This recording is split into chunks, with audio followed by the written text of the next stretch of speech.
अब अमोद भाई एक बात बताइए मुझे, वहां बैठे हैं और मांग कर रहे हैं। अमोद भाई अब एक बात बताइए, आप भली भांति जानते हैं सरकार की फंक्शनिंग। अब जितेंद्र सिंह वहां पर आए, ये अपने आप में एक बड़ा ही अनप्रेसिडेंटेड जेस्चर था। अच्छा था, बुरा था, ये सब्जेक्ट टू डिस्कशन है, लेकिन एक सरकार की तरफ से एक पहल की गई जब राहुल गांधी हैं और जाहिर तौर पर होनी भी चाहिए थी। सवाल यह है कि वो वहां से निकल गए, अभी भी चीजें दस की तस हैं।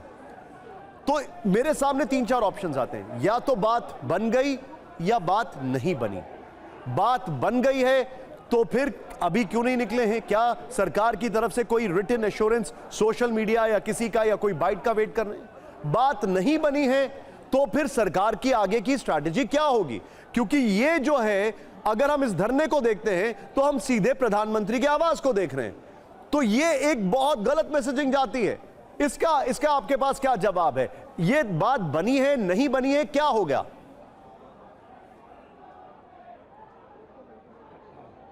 देखिए, जहां तक जानकारी है और समझ है उसके अनुसार जितेंद्र सिंह आए थे राहुल गांधी से मिलने और ये जानने की कोशिश करने आए थे कि आखिर राहुल गांधी चाहते क्या है, क्या उनकी मांग है।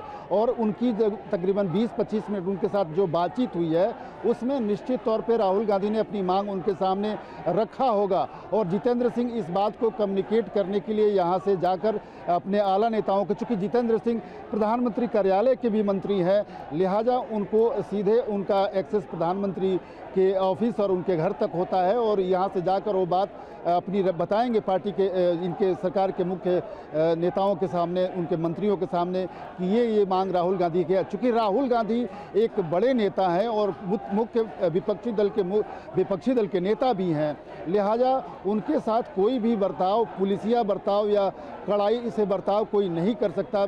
इसलिए सरकार की तरफ से ये पहल की गई है कि किसी न किसी तरह से ये मैसेज दिया जाए कि राहुल गांधी अगर धरना पे बैठे हैं तो सरकार उसको सीरियसली लेती है। चूँकि अभी सदन की कार्रवाई भी चल रही है, लिहाजा राहुल गांधी यहाँ बैठे हैं तो उसका इम्पैक्ट और बढ़ जाता है, क्योंकि सदन भी अभी चल नहीं रहा 2 दिनों से। आगे सदन कैसा चलेगा वो राहुल गांधी के साथ किए जा रहे बर्ताव पर भी निर्भर करेगा। लिहाजा उनके साथ एक दोस्ताना माहौल में बात करने की कोशिश जितेंद्र सिंह ने किया, उनके मनोभाव को जानने की कोशिश किया।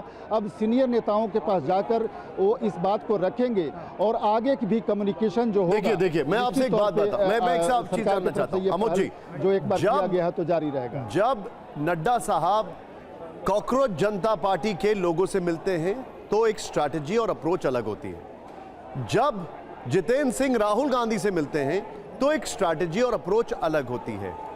जाहिर तौर पर वो उनकी शायद मिनिमम डिमांड जो अभी तक सामने आ रही है वो ये है कि कम से कम इस मुद्दे पर आप बातचीत तो करें सदन में। इसको लेकर सरकार कितनी फ्लेक्सिबल दिखाई देती है, खासकर आज जो ये घटनाक्रम हुआ है उसको लेकर? उसके बाद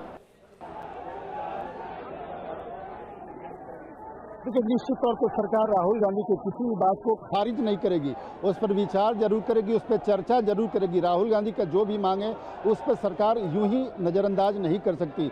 हाँ, राहुल गांधी की मांग अगर मंत्री के इस्तीफे की होती तो शायद उस पर रस्साकसी हो सकती थी, लेकिन राहुल गांधी का मांग वो नहीं है। लिहाजा इस पर डिस्कशन, डिबेट और इसमें जो भी मांग राहुल गांधी कर रहे हैं उसके लिए सरकार, मुझे लगता नहीं है कि बहुत ज़्यादा उसको दिक्कत होने वाली है, क्योंकि